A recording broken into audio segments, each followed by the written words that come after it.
E aí, pessoal, aqui é a professora Rosária, de Literatura, lá do Vestibular Cidadão. Hoje eu tô resolvi aparecer na videoaula. Acho que isso dá pra gente interagir um pouquinho mais quando eu estiver gravando, você que estiver assistindo aí, acho que vai ficar um pouquinho melhor de ver, um pouquinho melhor de acompanhar e entender também, ok?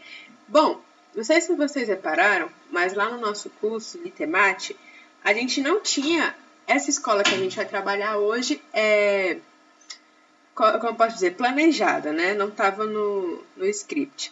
Mas eu falei com a minha coordenadora, como o vestibular da UNB foi suspenso por enquanto, a gente não sabe quando vai acontecer, mas vai acontecer, porque suspenso é diferente de cancelado, né? Suspenso é que por enquanto não tem uma data prevista. Se tivesse sido cancelado, é porque ele não aconteceria esse ano, ok? Então, eu perguntei para ela se eu podia aprofundar mais um pouco o estudo da literatura com vocês.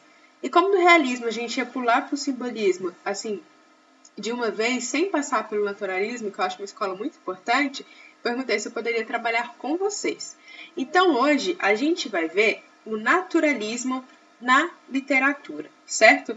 O naturalismo, ele caminha muito próximo ali com o realismo. O pessoal fala que o naturalismo é uma vertente mais radical do realismo, né? O naturalismo sendo mais radical que o realismo, mas com algumas características iguais e com algumas características totalmente diferentes, ok? Então aqui, a primeira imagem que eu coloco para vocês é o que a gente chama dos comedores de batata. Se eu não me engano, ele é do Van Gogh. Então aqui a gente tem uma família provavelmente muito pobre que estão comendo batatas, né? A gente percebe aqui pela cara que eles são bem sofridos, né? Devem trabalhar bastante. Então eu trouxe essa questão do naturalismo, porque o naturalismo ele retrata a sociedade realmente do jeito que ela é, assim como o realismo. Só que o naturalismo ele vem muito mais com a questão do estudo científico por trás, ok? Então, vamos entrar agora na estética naturalista na literatura. Como eu sempre digo para vocês, uma das primeiras coisas que a gente sempre tem que ver antes de começar a estudar características, principais autores, principais livros, é a gente entender pelo que a população, a sociedade estava passando no momento que a escola literária aconteceu. Sempre digo para vocês, a história caminha junto com a literatura e a literatura caminha junto com a história. Então, vamos agora para o nosso contexto histórico, certo? O que estava acontecendo então, principalmente na Europa, né? A Europa foi o berço da maioria das escolas literárias que a gente tem. O que estava acontecendo lá para o naturalismo surgir, ok? A gente tem um grande avanço científicos, então, avanços científicos em diversas áreas. A gente tem, por exemplo, o primeiro humano tomando a vacina de rábica, né? A gente tem estudos da medicina, estudos de astronomia, física, química. Então, o mundo está borbulhando de avanços científicos. Tem muita gente descobrindo muita coisa. Então, todo dia uma descoberta nova, todo dia a gente dá um passo a mais na ciência, né? Um passo a mais na ciência é uma grande coisa, porque você descobre uma coisa, você descobre a cura para alguma coisa, você avança muito. Então, nessa época, a sociedade estava avançando muito cientificamente, certo? E aí teve um cara que com o livro, ele mexeu totalmente na sociedade, deixou todo mundo assim, meio caramba, será que isso é possível? E o nome dele é Charles Darwin, né? O Darwin, ele publicou um livro chamado A Origem das Espécies, e aí ele causou um rebuliço muito grande na sociedade. Por quê? Porque ele começa com a questão da defesa do evolucionismo, né? A gente tem aquelas duas principais correntes que tentam explicar a origem do ser humano, né? A gente tem o criacionismo, que é muito defendido por cristãos, que é aquela questão que Deus criou o homem e a mulher, né? Por isso, criacionismo, a criação do homem e da mulher. E a gente tem aqueles que defendem o evolucionismo, que o homem surgiu a partir de uma evolução, né? Então, quando Charles Darwin publica A Origem das Espécies, ele começa a explicar de como uma espécie vai evoluindo, né? Aquela questão de que você se adapta ao meio, por isso você é forte, você não se adapta ao meio, você some, então você é fraco, ok? E aí, quando Charles Darwin vem com toda essa defesa do evolucionismo, como eu disse para vocês, causa um rebuliço muito grande na sociedade, por quê? uma das bases da sociedade, querendo ou não, era essa questão da igreja, do cristianismo, do ser humano acreditar que ele tem uma origem divina, ok? Então você publica um estudo desse falando que o homem não tem origem divina, que ele vê que a gente tem um primato em comum, né? Nós homens e todas as outras espécies. Então isso causa, assim, acho que é uma questão de crise de identidade na sociedade, ok? E aí tem uma frase do Charles Darwin que ele fala que o ser humano é um animal como outro qualquer, né? Ele diz que nós não temos nada de especial, nós somos um animal como outro qualquer. Nós somos racionais, mas tirando isso, nós somos como qualquer outro animal. Então você já pensa, para quem pensa, a mentalidade da época, eu tenho uma origem divina, fui criado por Deus. Aí um cara vem e fala, você é como um outro animal qualquer, não se sinta tão especial por conta disso, ok? Aí ele vem com a questão da seleção natural, né? Ou seja, a natureza ela seleciona aqueles que estão mais aptos a poderem continuar vivendo em condições, sejam elas boas ou não tão boas, né? Por isso que algumas espécies desapareceram, não por conta de extinção, mas porque elas não se adaptaram ao meio que elas foram inseridas, ok? Por exemplo, o ornitorrinco não existe mais, né? Não se adaptou ao meio, mas também teve a questão da extinção. Mas o ornitorrinco é mais por conta da seleção natural, ok? E aí o Charles Darwin fala bem assim, a natureza promove um processo de seleção natural no qual sobrevivem os mais adaptados e os mais fracos são eliminados, ok? Então, se você não tem ali um processo de adaptação para o que a natureza está te pedindo naquele momento, então você some, você não está apto, beleza? E como eu disse para vocês, o Darwin com essa questão da negação da origem divina do homem, ele fala, não fomos criados por Deus, nós viemos de um processo de evolução. E aí que entra toda aquela treta da questão da sociedade, né? Não satisfeita com aquilo tudo, acha que não está certo, porque realmente, será que, não estou afirmando, porque as pessoas achavam que tinham vindo da criação de Deus, né? E aí vem o estudo científico, com algumas provas, que não é realmente assim. É um debate que vem até hoje, certo? Eu não vou entrar nesses méritos, porque o nosso mérito é literatura, mas é um debate que é efervescente até hoje, não tem como negar. Alguns acreditam no criacionismo, alguns acreditam no evolucionismo, ok? A gente tem o que a gente chama de darwinismo social. O darwinismo social é o estudo do Darwin aplicado na sociedade. Ou seja, ele vai mostrar aqueles que são mais aptos para se adaptar àquela sociedade e aqueles que não são tão aptos, eles vão sumir. Você aplica a questão do Darwin dentro da sociedade, ok? Nesse contexto histórico, a gente também vai ter muita valorização da ciência, a ciência vai estar no topo, as pessoas vão estar valorizando a ciência, os escritores, ou seja, o mundo da ciência borbulha de novas ideias, de novos avanços, de novas invenções, de novas descobertas. Então, o mundo parece estar ficando mais claro com essas novas descobertas, a gente está entendendo algumas coisas. Então, agora, a valorização da ciência vai subir muito, coisa que a gente não vê atualmente, né? E aí, a ciência, ela vai ser um instrumento para análise e compreensão da sociedade. Quando a gente pensa em ciência, a gente só pensa naqueles caras de óculos, de jaleco, dentro de um laboratório. Mas a ciência também compreende o ramo das ciências humanas, né?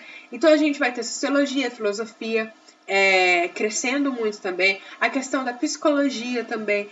Como que uma sociedade se comporta psicologicamente, as evoluções sociais na sociologia, os pensamentos filosóficos na filosofia, ok? Então, a ciência não é só aquilo feito dentro de laboratório.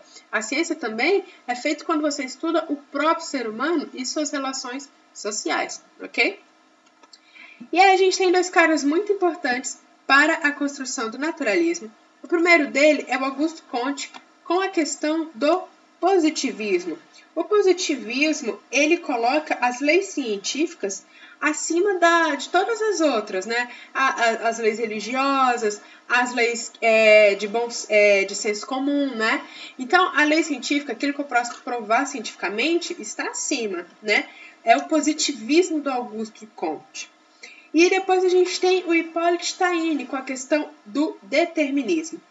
O Hippolyte Taine com a questão do determinismo é muito importante para os naturalistas, porque eles vão tentar provar, por meio dos seus romances, que o Hippolyte Taine estava certo. O determinismo do Hippolyte Taine diz que o homem ele é o produto do meio que ele se encontra. Então ele vai falar que tem 3 coisas que determinam o homem. A raça dele, por exemplo, se você é negro, né, ou se você é branco, nessa época aqui. Aí ele fala, se você é negro, provavelmente você não vai receber herança, você não vai ter uma boa instrução, porque a sociedade ainda não aceita os negros. Ele vai falar o meio que você está inserido. Qual meio? É o meio de uma família instruída, é o meio de uma família operária, é o meio de uma família da pequena burguesia ou da alta burguesia, certo? E o momento, qual o momento que você está vivendo? É um momento de grandes revoluções, é um momento de guerra, é um momento de paz no mundo, é um momento de quarentena, por exemplo? Então, esses 3 fatores são muito importantes para a questão do determinismo do Hippolyte, porque ele não vai se importar com a questão da mudança do ser humano. Ele acredita piamente que o local que você vive, a raça que você tem e o momento que você está vivendo vão determinar a pessoa que você vai ser futuramente, ok? Não tem isso de tentar, por exemplo, o Hippolyte atualmente.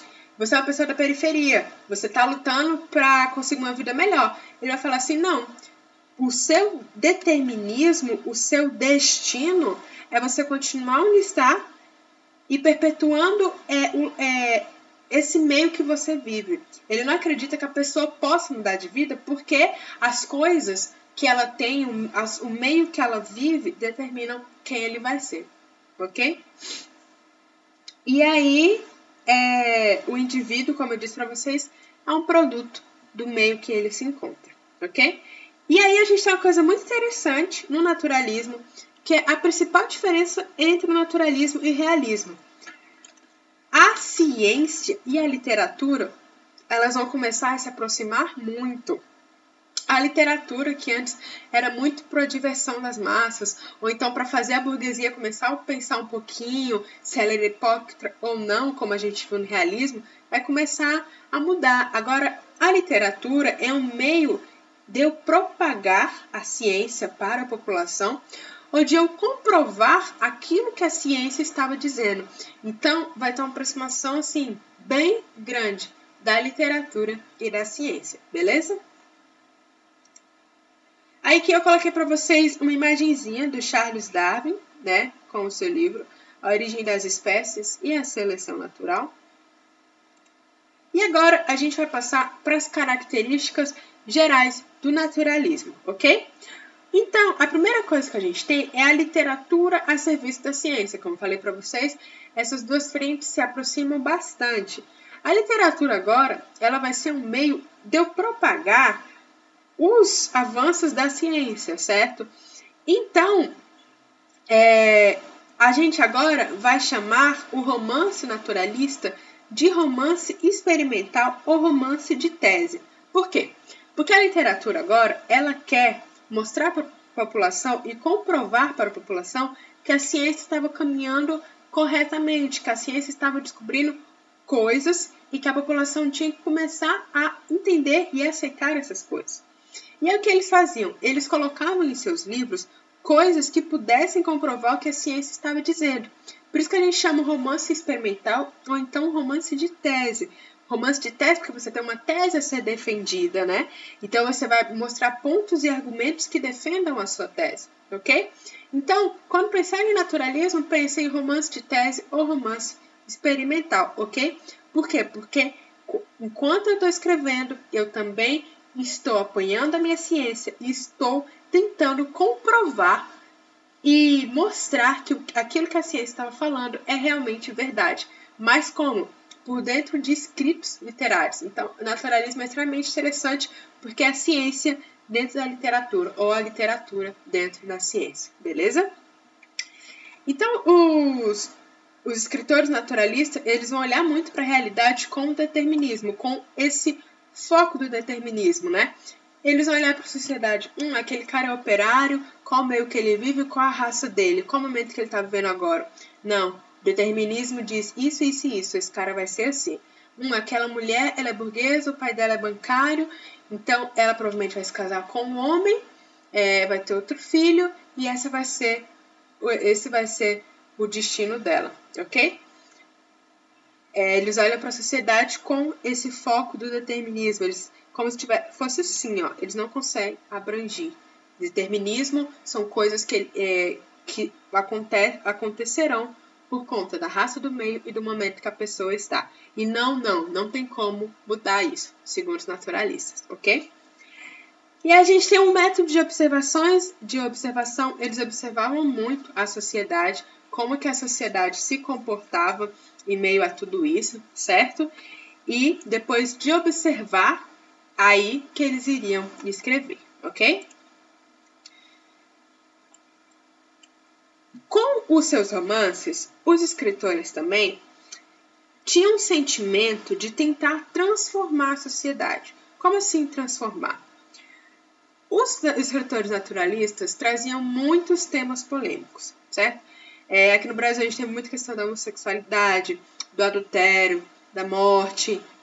Então, quando você começa a trazer esses temas para o foco do que você está escrevendo, você quer criar na sociedade uma transformação de pensamento, uma mudança de pensamento. Essa sociedade que era tão conservadora, tão cheia de preconceitos, quando eu venho com esse livro retratando isso, será que eu consigo fazer uma transformação nessa sociedade? Será que eu consigo mudar um pouco o pensamento dessa sociedade? Então, os escritores naturalistas também pensavam dessa forma. No realismo, a gente tem muita questão da análise psicológica, né? O Machado de Assis, por exemplo, é um mestre nisso. Só que aqui no naturalismo não tem essa questão de análise psicológica, não. Agora, o que eu vou analisar são os fenômenos coletivos. Eu não vou analisar um indivíduo como um só e dentro da sua cabeça, não. Eu vou analisar vários indivíduos, o coletivo de um indivíduo e como que eles se comportam, beleza? Sem mais essa coisa de ficar dentro da cabeça da pessoa.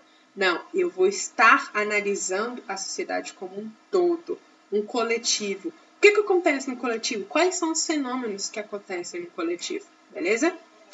E aí, a gente vem com uma coisa que eu acho muito legal no naturalismo, que é colocar o proletariado em evidência, ou então as classes mais baixas da sociedade. Por quê? O romantismo retratava a burguesia, porque era um romance para a burguesia. A burguesia precisava se ver naquele romance. O realismo, ele também escreve para a burguesia de uma forma ou outra, né? Por quê? Porque ele escreve para a burguesia para criar na burguesia um sentimento de reflexão. A burguesia precisa começar a pensar como ela está agindo. O naturalismo, ele quebra com tudo isso, porque ele começa a escrever sobre o povo que trabalhava na fábrica, o povo que trabalhava nas minas de carvões, as prostitutas, os homossexuais que eram tratados como a margem da sociedade. Então agora, quem eu vou colocar em evidência eram aquelas pessoas que estavam no lugar mais baixo que tinha na sociedade. Então a gente tem o Cortiço, do Aloysio de Azevedo, a gente tem o Bom Crioulo, do Alfredo Caminha, e são livros espetaculares, e retratam realmente essa questão de trazer o que estava lá embaixo em evidência. Ok? No realismo, a gente também tem a questão da sexualidade explícita. Eles vão falar de sexo de maneira aberta, vão falar de adultério de maneira aberta, vão ter passagens que retratam realmente o ato sexual e está totalmente explícito, porque isso é natural do ser humano, ok? Isso não é uma coisa, oh meu Deus, é natural do ser humano. Por que uma coisa é natural e eu não posso falar? Então, os autores naturalistas vão trazer a sexualidade explícita, seja ela hétero ou homossexual, beleza?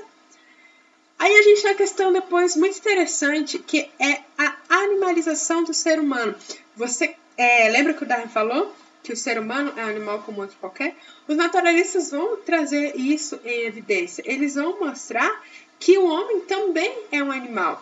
Então, eles vão trazer essa questão do ser humano deixando as suas questões humanas sucumbirem para as suas questões animalescas, ok?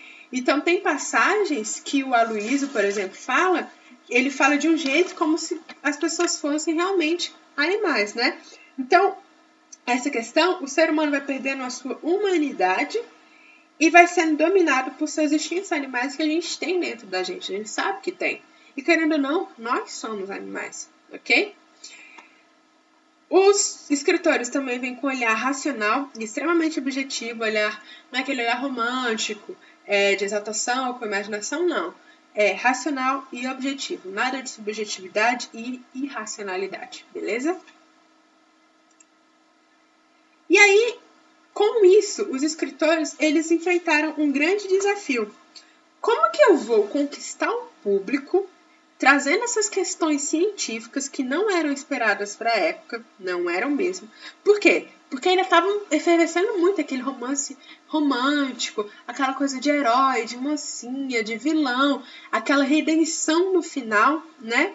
E aí eu, vou entrar com a seleção natural do Darwin, o darwinismo social, sexualidade explícita, tratando o animal como ser humano.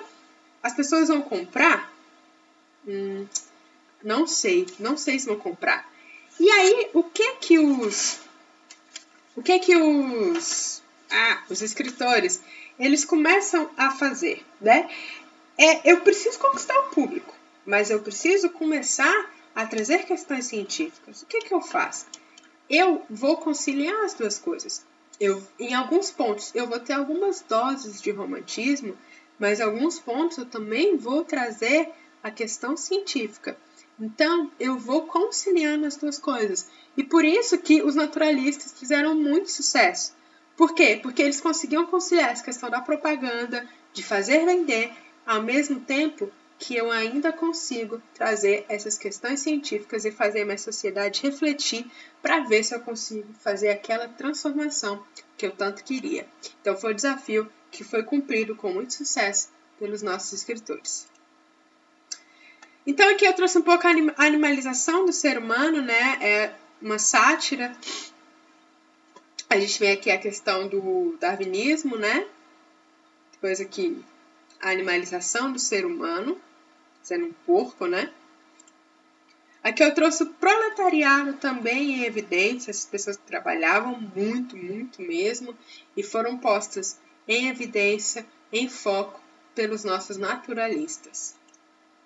E aí eu trouxe um cara muito importante, que é o Émile Zola. O Émile Zola é o grande representante do naturalismo europeu. Foi ele que inaugurou o naturalismo na Europa e, consequentemente, no mundo. Ele inaugurou com Thérèse Raquin.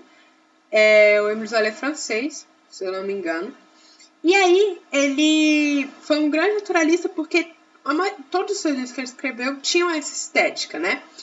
Ele ficou com a família durante 20 anos, que é a família dos Rougon-Macquart.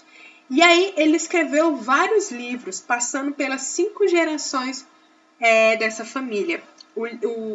Esse conjunto de obras dele, se eu não me engano, tem mais de 1000 personagens, que ele contou realmente toda a história da família, avançando ali as gerações, sendo extremamente naturalista, essas questões das relações humanas, da análise coletiva, da sexualidade. Então, Émile Zola, ele foi um naturalista realmente ao pé da letra, ok? E aí, a principal obra dele e a principal obra do naturalismo europeu é Germinal. Vou deixar disponível no mudo para vocês. Germinal é muito bom. Sério, gente, leiam. É um livro assim... Eu falo que é um livro cru, porque realmente é muito explícito e objetivo. Assim, ele não se importou de deixar de falar alguma coisa. Ele falou tudo mesmo que ele queria falar. Inclusive, antes de escrever esse livro, o Émile Zola passou um tempo junto com o pessoal que trabalhava em minas de carvão, porque ele achava, e isso é característico do naturalismo, é importante essa observação. Eu preciso observar como eles trabalham, como eles se comportam para depois eu escrever, e ser extremamente objetivo, ser extremamente verossímil com a realidade, né? Ser muito, o quanto mais for parecido com a realidade, melhor, ok? Então, Germinal, ele foi publicado em 1881, e aí ele vai contar a rotina de uma mina de carvão. Aí ele vai contar a rotina de como os trabalhadores trabalham, de como que é a condição de trabalho nas minas, que isso é muito importante, né? Condição de trabalho, será que eram boas condições ou eram condições precárias? Ele vai contar a luta dos trabalhadores, quando eles fazem greve, será que eles recebem, não recebem? A família passa fome? Alguém morre a mando de alguém? Vai denunciar as más condições de trabalho que não eram poucas, eram muitas condições assim precárias de trabalho, e como ele passou um tempo observando junto com os mineradores de carvão, ele também vai retratar isso no seu livro, ok? Como o Germinal faz toda essa denúncia, ele tem um caráter atemporal. O livro ele não só retrata 1881. Aqui no Brasil, a gente também tem lugares que as pessoas trabalham em condições precárias, que as pessoas ainda precisam lutar pelos seus direitos. Então, Germinal ele é uma obra atemporal. Ele não tem um tempo certo de estar, porque ele está em todas as épocas, certo? Não adianta só falar da mina de carvão, enquanto aqui no Brasil a gente ainda tem crianças que trabalham não sei quantas horas por dia queimando castanha de caju, né? Então, são questões que a gente precisa rever. E a literatura é sim um meio de denúncia. E o Germinal serve para isso, para denunciar as condições de trabalho que algumas pessoas têm que ter, né? As más condições de vida, consequentemente, salários extremamente baixos. Se você faz uma greve, você é morto, você não tem direito de reivindicar melhores condições. Então, o Emile Zola ele foi extremamente inteligente nessa questão de retratar mesmo como é a vida de trabalhador que é mandado por um chefe que não se importa, só se importa realmente com dinheiro, né? Ele também traz a questão da dupla jornada feminina, né? Porque as mulheres também trabalhavam na mina de carvão, né? Mas quando elas chegavam no trabalho, elas não podiam deitar no sofá e descansar. Elas tinham que cuidar dos filhos, cuidar da janta, cuidar da casa, cuidar da roupa, né? Então, as mulheres têm o que a gente chama de dupla jornada. E aí, o Emile Zola também traz essa questão. Mulher que trabalha na fábrica e quando chega em casa ainda precisa trabalhar, às vezes, dobrado. Vai trazer a questão do liberalismo econômico, né? Essa questão, do meu patrão está mais ligado em dinheiro, não se importar com as condições de trabalho, não se importar como os trabalhadores estão. Se o trabalhador é só mais um. Se eu perder esse trabalhador, no outro dia eu já consigo alguém para o lugar dele, ok? Então, a gente tem muito essa questão também, com o Germinal. Aqui eu coloquei uma fotinha do Emile Zola. O Emile Zola, ele morreu de uma maneira, assim, muito... não muito assim, uma morte formosa. Ele morreu dentro de casa. Ele foi asfixiado pela fumaça da lareira dele, né?